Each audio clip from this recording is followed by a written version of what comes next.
નમસ્કાર મારા વાલા ગુજરાતી મિત્રો, અલગ ગણી લોક સાહિત્ય ચેનલમાં આપનું સ્વાગત છે. તો આજે આપણે વાત કરીશું કે બજરંગદાસ બાપા પાસે એક બંડી હતી અને એ બંડી એમની પાસે આવી ત્યારે પછી એ બંડીધારી બજરંગદાસ બાપા કહેવાના. અને એ બંડીમાં તમે જુઓ, બજરંગદાસ બાપાને જ્યાં પણ પૈસાની જરૂર પડે, કોઈ જગ્યાએ પૈસાની જરૂર પડે ત્યારે એ બંડીના ખિસ્સામાં હાથ નાખે તો એમને જેટલા પૈસાની જરૂર હોય એટલા જ પૈસામાંથી નીકળતા હતા. તો આવી ચમત્કારિક બંડી આ બજરંગદાસ બાપાને કોને આપી હતી અને બજરંગદાસ બાપાની બંડી પ્રખ્યાત કેમ થઈ ગઈ? બીજા નંબરે કે બજરંગદાસ બાપાને આપણે બંડીધારી બજરંગદાસ બાપા કહીએ છીએ. તો બંડીધારી બજરંગદાસ બાપાનું આ નામ કોને જાહેર કર્યું? તો કહેવાય છે કે આપણે બજરંગદાસ બાપાની ઘણી વાતો આપણાથી અજાણ છે, આપણે જેને જાણી શકતા નથી. આપણે જાણીએ છીએ કે બજરંગદાસ બાપાની પાસે બંડી, એમની તપસ્યાથી એમને બંડી મળી હતી, એમને તપસ્યા કરી અને બંડીને સિદ્ધ કરી હતી. પણ એવું નથી, આ વાત આપણાથી અજાણ જ છે. એમને બંડી આપનાર વ્યક્તિ કોઈ બીજો માણસ જ હતો અને એમને બંડી આપી હતી. ત્યારે કહેવાશે કે રામદાસ બાપુ જે ગોદડિયા, મૂળ એમનું ગામ હતું મહુવા, અને મહુવાથી આગળ રાજુલાની પાસે આવેલું જે દાઢિયા ગામ, એ ગામના એ પ્રજાપતિના પુત્ર હતા. અને ત્યારે એનું નામ દાનો હતું. એનું નામ રામદાસ બાપુ, રામદાસ ગોદડિયા નહોતું, એનું નામ દાનો હતું આ છોકરાનું નામ. પણ આ છોકરો જે દાનો છે બચપનથી જ ભક્તિમાં ભળી ગયેલો. જ્યારે એની સમજણ આવી ત્યારથી જે સાધુ સંતોની પાસે ફરે, સંતોની સેવા કરે, સાધુને જોઈને રાજી થાય, સાધુનો ક્યાંક ઉતારો હોય તો ઘરેથી નીકળી જાય અને સાધુઓની સેવા કરે, ભજનમાં જાય, સત્સંગમાં જાય. પણ ઠેઠથી ધર્મપ્રેમી હતો દાનો. ત્યારે કહેવાશે કે પ્રજાપતિ અને ત્યારે ભગવાનના ત્યાં ભગવાનની ભક્તિ જ કરે. અને ત્યાર પછી કે ભગવાન દાસ એ એક દિવસ તેમની પાસે આવે છે અને ભગવાન દાસને કહે છે કે તમે મને કંઠી બાંધો. ત્યારે ભગવાન દાસ કહે છે કે કંઠી હું તને નહીં બાંધું, હજુ તમારે કંઠી બાંધવાનો સમય થયો નથી, પણ તમે જે સાધુ સંતોની સેવા કરો છો એ સેવા કરો અને તમને બહુમાન મળશે. ત્યારે પછી કહેવાય છે કે ભર યુવાનીમાં આ દાનાના એટલે કે રામદાસના પિતાએ એમના લગ્ન કરાવવા માટે 500 રૂપિયા તૈયાર રાખ્યા હતા. એમના મા બાપાએ મજૂરી કરીને, માતા પિતાએ મજૂરી કરીને 500 રૂપિયા ભેગા કર્યા હતા આ દાનાના લગ્ન કરાવવા માટે. ત્યારે એક દિવસ એમના પિતાજી કહે છે કે હે દાના, હવે તારા માટે કન્યા શોધવી પડશે, તારા લગ્ન કરવા પડશે. ત્યારે દાનાએ ચોખ્ખી ના પાડી કે બાપુજી મારે લગ્ન કરવા નથી. ત્યારે એની મા કહે કે બેટા તારે લગ્ન કરવા પડે, તું અમારો એકનો એક દીકરો છે, તારે લગ્ન તો કરવા જ પડશે. ત્યારે દાનો કહે માં મારે લગ્ન કરવા નથી, મારે સંસારમાં મને રસ જ નથી. ત્યારે એની મા કહે છે કે દાના તારા લગ્ન માટે અમે 500 રૂપિયા ભેગા કર્યા છે. તો દાનાએ વિચાર કર્યો, દાનો એટલે કે રામદાસ ગોદડિયા, એમને વિચાર કર્યો કે આ 500 રૂપિયા હોત તો મારા લગ્ન થાય ને, પણ 500 રૂપિયા જ ના હોય તો પછી મારા લગ્ન ક્યાંથી થાય? ત્યારે પછી એ કહે છે કે 500 રૂપિયા એ લઈને કૂવામાં નાખવા જાય છે. પણ ત્યાં જ આ દાનાના મિત્રો એ બધા મળી જાય છે અને કહે દાનાને સમજાવી દેશે. ત્યારે એમનું નામ રામદાસ ન હતું, ત્યારે દાનાને સમજાવે છે કે દાના 500 રૂપિયા કૂવામાં ના ફેંકી દેવાય, આ રૂપિયા તારે લગ્ન ના કરવા હોય તો કંઈ નહીં, તારા મા બાપને પાછા આપી દે, કાં તો લોક કલ્યાણમાં વાપરી નાખ. ત્યારે દાનો કહે છે કે એ પૈસા એ એના મા બાપને પાછા આપે છે અને કહે છે કે મારે લગ્ન કરવા નથી. ત્યાર પછી હરિરામ બાપા ગોદડિયા એ એક દિવસ આ દાનાના ગામમાં એટલે કે દાઢિયા ગામમાં આવે છે અને ત્યાં લાખા ટીંબામાં આસન જમાવે છે. દાઢિયા ગામમાં લાખા ટીંબા નામનો ટેબો છે. ત્યાં આ હરિરામદાસજી એ ત્યાં આસન જમાવે છે અને ત્યાં આ રામદાસ બાપુ, હરિરામ બાપુના હરિરામ જે ગોદડિયા છે એમના દર્શન કરવા માટે આ રામદાસ એટલે કે દાનો ત્યાં જાય છે. અને ત્યારે પછી તો હરિરામ અને દાનાની એટલે કે રામદાસની નજર એક થાય છે અને એક બાવલિયો બીજા બાવલિયાને ઓળખી જાય છે. અને ત્યારે હરિરામ બાપુના ચરણોમાં આ દાનો એટલે કે રામદાસ બાપુ પડી જાય છે. અને ત્યારે પછી હરિરામ બાપુ દાનાને પ્રેમથી બોલાવે છે. ત્યારે પછી એક દિવસ એવી ઘટના ઘટે છે કે આ હરિરામ બાપુ છે એ રામદાસને કહે છે કે હે દાના, આજે મારે તારા ઘરનું ભોજન કરવાનું છે, તો તારા ઘરથી તું ભોજન બનાવીને મારા માટે પ્રસાદી તો લઈ આવો, મારા માટે તું ભોજન કરીને લઈ આવો. ત્યારે પછી કહેવાય છે કે ઘરેથી ભોજન લેવા જ્યાં દાનો ઘરે આવે છે ને પોતાની માને કહે છે કે માં, આજે હરિરામ ગોદડિયા એટલે મારા ગુરુ, હવે એમને દાનાએ મનોમનથી હરિરામને ગોદડિયાને મનોમનથી ગુરુ માની લીધા છે. હજુ એમને બોધ આપ્યો નથી, પણ મનોમનથી એમને સદગુરુ માની લીધા છે. તો કે હરિરામ બાપુ અહીંયા પધાર્યા છે ને મારે એમના માટે તું રસોઈ બનાય અને મારે જમવાનું લઈને જવાનું છે. ત્યારે દાનાની માં કહે છે કે બેટા, જો સાધુ આપણા એમને તું અહીં બોલાવી લાવ. તો માનો કહેવાનો મતલબ એવો હતો કે સાધુ આપણા આંગણે આવીને જમે ને તો એનું આપણને એના પગલાં આપણા આંગણામાં પડે, એના પગલાં આપણી ધરતી પર પડે તો આપણી ધરતી પવિત્ર થઈ જાય. તું એમને અહીંયા લઈ આવો. પણ ત્યારે દાનાને એમ કે મારા ગુરુજીએ મને ત્યાં જ ભોજન મંગાવ્યું છે. ત્યારે પછી ભોજન તૈયાર થઈ જાય છે અને દાનો ભોજન લઈને ત્યાં જે હરિરામ જે બાપા હતા એમની પાસે ભોજન લઈને જાય છે. અને હરિરામ બાપા ભોજન લઈને જતાં જતાં દાનો વિચાર કરે છે કે મારી માતાએ મારા ગુરુજીનું અપમાન કર્યું છે. મારા ગુરુજીએ હરિરામ બાપાએ એમ કહ્યું હતું કે તું ભોજન લઈને મને અહીંયા આપી જજે, પરંતુ મારી માએ ગુરુજીનું અપમાન કર્યું છે.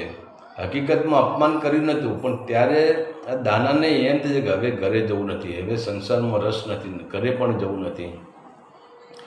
ત્યારે હરિરામ બાપા જ્યારે જમી લેશે અને ત્યારે દાનાને પોતાના જે વાસણમાં જે ભોજન લાવે તો એ આપવાનું કહે છે કે દાના લે આ વાસણ અને તું ઘરે જા.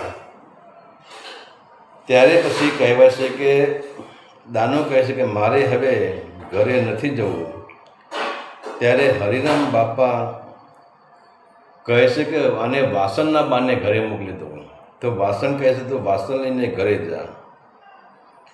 અને ત્યારે પછી આ વાસણ લઈને ઘરે જતો નથી અને કહે છે કે હવે મારે ઘરે જવું નથી, તમે મને ગુરુબોધ આપો. પણ જુઓ, અત્યારના સંતો તો અત્યારના સાધુઓ આપણે જ્યારે જઈએ એટલે આપણને ગુરુબોધ આપી દે, આપણને કંઠી બાંધી દે. પણ એ ટાઈમમાં જે સાધુ હતો, સંતો હતા, એ શિષ્યની પૂરેપૂરી પરીક્ષા કરતા હતા અને પરીક્ષા કર્યા પછી જ એને કંઠી બાંધતા હતા. તો કહે છે કે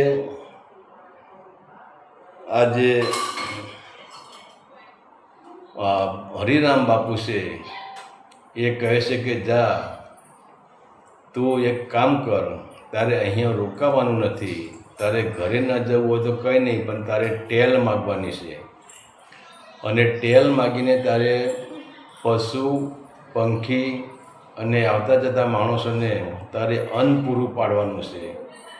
ત્યારે પોતાના ગુરુજીના કહેવાથી, હરિરામ બાપુ ગોદડિયાના કહેવાથી આ જે દાનો છે, રામદાસ બાપુ છે, એ ખભે કાવડ લઈને ગામડે ગામડે ટેલ માગે છે અને ટેલમાં જે આવે તે એ જંગલના પશુ પંખી અને વટે માર્ગો જે યાત્રાળુ હોય એમને એ ભોજન કરાવે છે અને ત્યારે પછી દરેકને એ રોટલો ખવડાવે છે અને હરિરામ બાપા એ ગામમાં આસન જમાવે છે. એ જે ગામનું નામ હોય તે થોરાળા ગામ હોય છે. હવે થોરાળા ગામે હરિબાપાનો મુખ્ય જન્મભૂમિ જ હોય છે અને પોતાનું જ ગામ હોય છે. તો એક દિવસ હરિરામ બાપા પોતાના જ ગામમાં, થોરાળા ગામની બહાર, એ ગામમાં તો આવતા જ નહોતા પણ ગામની બહાર આસન જમાવે છે અને ત્યારે પછી આ રામદાસ બાપાને ખબર પડે છે કે મારા ગુરુજી થોરાળા ગામની બહાર આસન જમાવે છે અને ત્યાં આવે છે. અને ત્યારે પછી હરિરામદાસ બાપા કહે છે કે હે રામદાસ, તું થોરાળા ગામમાં જ્યાં અને ત્યાં અવસર છે અને મને આમંત્રણ પણ એમને આપેલું છે, તો હું ગામમાં જવાનું નથી, હું જમવા જવાનું નથી, પણ તું જા અને મારા માટે તું ભોજન અહીંયા લેતો આવ. ત્યારે કહેવાય છે કે રામદાસ બાપુ એ થોરાળા ગામમાં એ એમના ગુરુ હરિરામદાસ બાપા માટે ભોજન લેવા જાય છે. પણ આ તો હવે રામદાસ બાપુ તો ટેલ કરતા હતા, તો ચારે બાજુના ગામડામાં એમની વાહ થતી હતી, લોકો એમને ઓળખતા હતા અને જેવા રામદાસ બાપુ થોરાળા એ ભોજન લેવા આવે છે ગુરુજી માટે, ત્યાં થોરાળાના લોકો એમને ઓળખી જાય છે કે આ તો રામદાસ બાપુ છે. ત્યારે બધા લોકો રામદાસ બાપુને કહે છે બાપુ પહેલાં તમે જમી લો. રામદાસ કે બાપુ હું જમવા નથી આવ્યો, મારે મારા ગુરુ માટે અહીંથી થાળ લઈ જવાનો છે. તો ઘણા લોકો કગરી પડે છે, એમને હાથ જોડે છે કે બાપુ તમે પધાર્યા જ છો તો પહેલાં તમે જમી લો અને પછી તમે જમ્યા પછી તમે તમારા ગુરુ માટે, હરિરામદાસ બાપુ માટે તમે ભોજન લઈ જજો. લોકો વિનંતી કરે છે, લોકો આગ્રહ કરે છે. ત્યારે રામદાસ બાપુને થઈ ગયું કે આટલા બધા માણસો જો આગ્રહ કરતા હોય તો એનો અનાદર ન કરાય, મારે જમી લેવું જોઈએ. અને ત્યારે કહે છે કે રામદાસ બાપુ પોતે ત્યાં જમવા બેસે છે અને ત્યાં થાળ પીરસી દીધો છે. પરંતુ જુઓ તો ખરા, હજુ તો રામદાસ બાપુ થાળમાંથી એક કોળિયો હાથમાં લીધો છે, હજુ તો મુખમાં તો મૂક્યો જ નથી. અને ત્યાં જ હરિરામ બાપુ છે એ હાથમાં લાકડી લઈને આવી જાય છે અને એની એ જ જગ્યાએ રામદાસ બાપુને લાકડીએ મારે છે. પણ એમ છતાં વિચાર તો કરો, આજે બીજો શિષ્ય હોય તો ગુરુ પ્રત્યે ક્રોધમાં આવી જાય, ગુરુને ગાળો પણ દઈ દે, ગુરુને ગાળાવાથી એની એ લાકડી ગુરુને પણ ફટકારી રહે. પણ રામદાસ બાપુને એમ થઈ ગયું કે મારા ગુરુ છે અને મારા ગુરુ મારી પરીક્ષા કરે, ભલે ગમે એટલો મારવા દો. તો હવે હરિરામ બાપુ રામદાસને મારે છે, પણ એમ કરતાં એમનો ચહેરો હસતો હોય છે, એ રડતાય નથી, હસતો ચહેરો હોય છે. અને ત્યાંથી પછી કહેવાય છે કે હરિરામ બાપુ એ ત્યાંથી પછી નીકળી જાય છે. અને ત્યારે ગામના માણસો કહે છે કે રામદાસ આવા તો કંઈ ગુરુ કરાતા હશે, આવા ગુરુ આ તો તમને કેટલો માર્યો, લાકડી તમને માર્યો. પણ કહેવાનો મતલબ છે કે હજુ લોકો સમજી શકતા નથી, એટલો બધો હરિરામ બાપુએ રામદાસને માર્યો પણ એમના શરીર પર કોઈ અસર નથી. કારણ કે ગુરુની કૃપા છે, ગુરુની દયા છે. ગુરુ મારે પણ દુઃખ ના આપે. જેમ આપણે જોઈએ કે કુંભાર માટલા ઘડતો હોય તો ઉપરથી ટીપે પણ અંદર તો એનો હાથ રાખે, એમ અંદર ગુરુનો હાથ હોય જ. અને ગુરુ જે કરવો એ પરીક્ષા માટે જ કરવો હોય, એને સુધારવા માટે જ કરતું હોય. ત્યારે હરિરામ બાપુનું કહેવું હતું કે મેં તને પ્રસાદ લેવા મોકલ્યો, ભોજન લેવા મોકલ્યો, તો પહેલાં તારે ગુરુને જમાડવા જોઈએ, પછી તારે જમવું જોઈએ. તો આવી એમને શિખામણ આપતા હતા અને મારીને સુધારતા હતા. પણ જો અત્યારના સેવકોને તો મારવામાં આવે તો એ ગુરુને મારીને પણ ભાગી જાય. અને ત્યાર પછી કહેવાશે કે એક દિવસ રામદાસ બાપુ એ જંગલમાં રહેતા હતા અને ઝૂંપડી બનાવીને રહેતા હતા. અને ત્યાં આ હરિરામ બાપુ એ ઝૂંપડીમાં રામદાસ બાપુ પોતે આરામ કરતા હતા, સૂઈ ગયા હતા. અને ત્યાં હરિરામ બાપુ આવશે ને એમને જોયું કે આ ઝૂંપડીમાં સૂઈ ગયો છે. તો વિચાર તો કરો, આખી ઝૂંપડી સળગાવી દે છે. અને રામદાસ બાપુ ઝૂંપડીમાંથી બહાર નીકળી જાય છે. અને ત્યારે પછી જ્યારે રામદાસ બાપુ ઝૂંપડીમાંથી બહાર નીકળે છે તો પોતાના ગુરુજી હરિરામદાસ બાપુજીને જતા જુએ છે. તો રામદાસ બાપુ નક્કી કરે છે કે મારા ગુરુજીનું કહેવું એવું છે કે જ્યાં સુધી તમારી તપસ્યા પૂર્ણ ન થાય ત્યાં સુધી ઊંઘવું હરામ છે, ત્યાં સુધી નિંદ્રા તમારાથી દૂર રાખવી જોઈએ, સતત જાગૃત રહેવું જોઈએ. તો આવા સદગુરુ પાસેથી એમને જાણવા મળતું હતું. અને ત્યારે પછી કહેવાશે કે એક દિવસ રામદાસ બાપા શિયાળાની ઠંડીમાં, હવે જુઓ હરિરામદાસ બાપાએ રામદાસ બાપાને તો ઘણી બધી તકલીફો આપી છે, ઘણી બધી પરીક્ષાઓ લીધી છે, પણ જ્યાં સુધી એની ભક્તિ ન પાકે ને ત્યાં સુધી ગુરુ એને કંઠી બાંધતા નહોતા, ગુરુ એને નામ આપતા નહોતા, ગુરુ એને સહારો આપતા, એને મજબૂત કરતા હતા. તો હવે 15 વર્ષના વાણા વાઈ ગયા છે. અને એ ટાઈમે એવી ઘટના ઘટી કે રામદાસ બાપુ શિયાળાની ઠંડી, અને એ ઠંડીની અંદર તમે જુઓ કોઈ આધાર નહીં, કોઈ છાપરી બાપરું કશું નહીં, નિરાધાર, ઉપર આબ અને નીચે ધરતી, એવી એક જગ્યાએ ઠંડીમાં સૂઈ ગયા છે. અને એમના આખા શરીરે, એમનું શરીર ખુલ્લું છે અને ઠંડી ચડી ગઈ છે. અને ત્યારે કહેવાશે, ત્યારે આ હરિરામ બાપા એમની પાસે આવે છે અને તેમને પોતાની જે ગોદડી, આ ગોદડિયા સંત હતા એટલે એમની પાસે એ ગોદડી રાખતા હતા. અને એ ગોદડી ત્યારે હરિરામ બાપા આ રામદાસ બાપાને ઓઢાડે છે. હવે જ્યારે રામદાસ બાપાને ગોદડી ઓઢાડી ત્યારે રામદાસ બાપાને નક્કી થઈ ગયું કે હવે ગુરુજી મારા ઉપર રીઝી ગયા છે.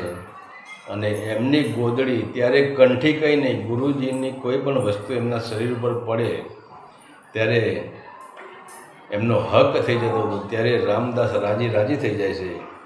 અને રામદાસ બાપુ ત્યારે હરિરામદાસ બાપાના ચરણમાં પડી જાય છે. અને ત્યારે કહે છે કે રામદાસ બાપા ત્યાંથી નીકળી જાય છે. હરિરામદાસ બાપા કહે છે કે હવે તારી ભક્તિ પૂર્ણ થઈ ગઈ છે, હવે તું પૂર્ણ સંત થઈ ગયો છે, હવે ત્યારે અહીં રોકાવાની જરૂર નથી, હવે ત્યારે ભ્રમણ કરવાનું છે.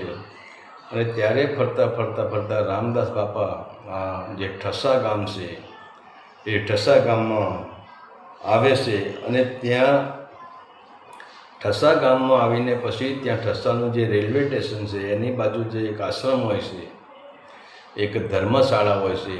અને એ ધર્મશાળાની અંદર રામદાસ બાપુ ત્યાં આસન જમાવે છે અને ત્યાં પણ ભજન સત્સંગ કરે છે, ત્યાં લોકસેવા કરે છે, અન્નક્ષેત્ર ચલાવે છે અને દુખિયાના દુઃખ પણ ભાગે છે, ભજન સત્સંગ પણ ત્યાં કરે છે. અને ત્યારે કરે છે કે ધર્મશાળાને એ ઠસા ગામના જે રેલવે સ્ટેશન છે એની બાજુમાં ધર્મશાળામાં આશ્રમ બનાવે છે. અને આ ઠસા ગામમાં જે બજરંગદાસ બાપા આવે છે. હવે વિચાર કરો, બજરંગદાસ બાપા અને આ રામદાસ વચ્ચે એ કેવો સંબંધ હતો કે બજરંગદાસ બાપા જેમ પોતાની માં પોતાના બાળકને રાખે અને પોતાનું બાળક પોતાની માને હેરાન કરે એમ બજરંગદાસ બાપા આ રામદાસ બાપા જે ગોદડિયા એમને હેરાન કરતા હતા. અને બજરંગદાસ બાપા રામદાસ બાપાને પોતાની મા માનતા હતા કે આ મારા ગુરુ નથી, આ મારી મા છે. તો અમુક ટાઈમે તો બજરંગદાસ બાપા આપણે જોઈએ કે આપણા ઘરમાં જ્યારે બધા સાથે જમવા બેસીએ ને ત્યારે બાળક ના જમે અને બધા જમી રહે અને પછી જમવાનું પૂરું થઈ જાય અને ત્યારે પછી બાળક હઠ કરે તો આપણે શું કરીએ? ત્યારે વિચાર તો કરો, આ બજરંગદાસ બાપા જ્યારે ઠસા જતા ત્યારે બધું જમવાનું પતી જાય ને ત્યારે પછી આશ્રમમાં આવે. પહેલાં એમને ખબર છે કે જમવાનું ચાલુ ત્યાં સુધી આશ્રમમાં ના આવે, ત્યાં સુધી બહાર રમતા હોય, બહાર જ બેસી રહ્યા હોય. જેમ બાળક બહાર રમતું હોય એમ બહાર બેસી રહ્યા હોય, બહાર ફરતા હોય. પણ એમ થાય કે હવે જમવાનું પૂરું થઈ ગયું છે, જમવાનો સમય જતો રહ્યો છે. ત્યારે પછી બજરંગદાસ બાપા આ રામદાસ બાપુ જે ગોદડિયા છે, સંત છે, એમની પાસે આવે અને પછી જમવાનું માગે કે મને ભૂખ લાગી છે, મને ખાવાનું આપો. પણ રામદાસ કહે તને ખબર નથી, તું કેટલા વાગ્યા છે, હું તને અત્યારે ક્યાંથી લઈને ખાવાને આપું? તો વિચાર કરો, જેમ બાળક હઠ પકડે એમ બજરંગદાસ બાપા હઠ પકડતા હતા. અને ત્યાં જેમ બાળક ધૂળમાં આરોટે એમ બજરંગદાસ બાપા રિસાઈ જતા હતા રામદાસ બાપાથી અને ધૂળમાં આરોટતા હતા. અને જ્યાં સુધી રામદાસ બાપા બજરંગદાસ બાપાને ખાવા ન આપે ત્યાં સુધી એ મનાતા પણ નહોતા. રામદાસ ઘણા એટલા બજરંગદાસને સમજાય કે બેટા હવે ઊભો થા, તું જમી લે, હું તારા માટે બનાવી દઉં. ત્યારે બજરંગદાસ કહે કે ના, પહેલાં તમને જમવાનો આલો પછી જ ઊભો થઉં. ત્યારે વિચાર કરો, હવે એક બજરંગદાસ માટે રામદાસને ફેરથી રસોઈ બનાવવી પડતી. જેમ પોતાની મા પોતાના છોકરાને ફેરથી રસોઈ બનાવીને જમાડે એમ રામદાસ બાપાએ બજરંગદાસ બાપા માટે રસોઈ બનાવવી પડતી હતી. અને રસોઈ બનાવીને બેસે એટલે બજરંગદાસ બાપા જાતે ના ખાય, એ હઠ કરે કે તમે મને ખવડાવો. અને ત્યારે કહેવાય છે કે રામદાસ બાપા જેમ પોતાની મા પોતાના દીકરાને ખવડાવતી હોય એમ એના માથા પર હાથ ફેરવતા જાય, એના શરીર પર હાથ ફેરવતા જાય, પ્રેમથી ખવડાવે કે લે બેટા ખાઈ લે. જાણે જશોદાજી ભગવાન કૃષ્ણને કોળીઓ ના ખવડાવતા હોય એવું દ્રશ્ય ત્યાં સર્જાતું હતું. અને બજરંગદાસ બાપા જ્યાં સુધી રામદાસ બાપાના હાથનું ન ખાય ત્યાં સુધી એમને ચેન ન પડે. તો હવે વિચાર કરો કે બજરંગદાસ બાપા એ કોની જોડે તોફાન કરે કે રામદાસને પોતાની મા માનતા અને બહુ તોફાન કરે, રામદાસને હેરાન કરી દેતા, બહુ તોફાન કરે. પણ એ તોફાન ક્યારે કરે કે બજરંગદાસે નક્કી કર્યું હતું કે આ ગુરુ નથી, આ મારી મા છે. અને એ માના લીધે જ એ રામદાસ બાપુને બહુ જ હેરાન કરતા. પણ રામદાસ બાપુ પણ એવા હતા, એ બજરંગદાસને ગમે એટલા હેરાન કરે પણ કોઈ ક્રોધે ભરાણા નથી. રામદાસને સમજાવે છે, જેમ મા બાળકને સમજાવે એમ રામદાસ બજરંગદાસને સમજાવે છે, ફોસલાવે છે, પ્રેમથી ખવડાવે છે, ફોસલાવીને ખવડાવે છે. તો આવો મા દીકરાનો બંને વચ્ચે નાતો હતો બંને. અને ત્યારે પછી કહેવાય છે કે જ્યારે આ રામદાસ બાપા છે અને એ બજરંગદાસ બાપાને મનાવે છે અને પછી ખવડાવે છે, ત્યારે રામદાસ બાપાએ પોતાના શિષ્ય, રામદાસ બાપાનો એક શિષ્ય હતો જેનું નામ હતું પ્રેમદાસ. અને રામદાસે રામદાસ બાપુ હતા જે ગોદડિયા, એમની પાસે એક બંડી હતી. અને એ બંડી માદરપાટ એટલે જાડું ખાદી આવે એની બંડી જે રામદાસ બાપુએ એ પહેરતા હતા અને એ બંડી એમને પ્રેમદાસ બાપુને આપી હતી. પણ જ્યારે રામદાસ બાપુ છે એમને ખબર પડી કે એક દિવસ બગદાણા જે રામદાસ બાપુ આવે છે અને બજરંગદાસના ત્યાં બગદાણા આવે છે રામદાસ બાપુ, અને ત્યાં આવીને પછી એ જુએ છે રામદાસ બાપુ કે અહીંયા બગદાણામાં અન્નક્ષેત્ર ચાલી રહ્યું છે. ત્યારે રામદાસ બાપુ પોતાના જે શિષ્ય છે એ પ્રેમદાસ છે અને પ્રેમદાસને કહે છે કે બેટા પ્રેમદાસ, આ તારી બંડી છે ને, એ બંડી મેં તને અર્પણ કરી હતી, પણ એ મારી બંડી તું આજે બજરંગને આપી દે અને બજરંગદાસને તું આપી દે. ત્યારે ગુરુ રામદાસના કહેવાથી બજરંગદાસ એ પ્રેમદાસ એ બજરંગદાસને બંડી આપે છે. અને ત્યારે પછી રામદાસ કહે છે કે હે બજરંગ, હવે તું બંડીધારી બજરંગ કહેવાઈશ. હવે મારી બંડી તારી પાસે આવી ગઈ છે અને હવે તારે કોઈ વાતની જરૂર નહીં પડે, તારે કોઈ વાતની ખોટ નહીં પડે. જ્યારે તારે જરૂર પડે ત્યારે આ બંડીમાંથી તને બધું જ મળી રહેશે. અને વાત પણ સાચી છે કે રામદાસ ગોંડલિયાની ગોદડિયા હતા, એમની ભક્તિ એટલી બધી ઊંચી ભક્તિ હતી અને એમની જે શરીરની ઉર્જા હતી એ ઉર્જા એ બંડીમાં ભરી હતી. અને જ્યારે કહેવાય છે કે આ બજરંગદાસ બાપાએ જ્યારે બંડી પહેરી અને ત્યારથી પછી એમનું જે બગદાણામાં જે અન્નક્ષેત્ર કે જે આશ્રમ ચાલ્યો એની વાત જ કંઈ જુદી છે. અને ત્યારે પછી કહેવાય છે કે બજરંગદાસ બાપાને બંડી આપવાવાળા રામદાસ ગોદડિયા બાપુ પોતે જ હતા. અને ત્યારે પછી કહેવાય છે કે રામદાસ બાપુ એ પોતે યાત્રાએ નીકળે છે અને હરિદ્વાર જ્યારે આવે છે ત્યારે એમની તબિયત બગડે છે. અને ત્યાર પછી કહેવાય છે કે એક દિવસ ત્યાંથી એમના જે શિષ્ય હોય છે અને એ શિષ્ય એમને ત્યાંથી હરિદ્વારથી પાછા ઠસામાં લાવે છે. અને ઠસામાં લાવ્યા પછી ધીરે ધીરે એમની તબિયત બગડતી હોય છે. અને ત્યાર પછી કહેવાય છે કે સંમત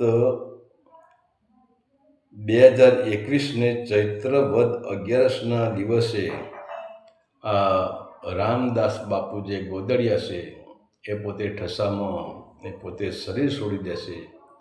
અને ત્યારે કહેવાય છે કે બજરંગદાસ બાપુ પણ એમના પાછળ એમની બંડીના પડતા જે મોટો ભંડારો કરે છે.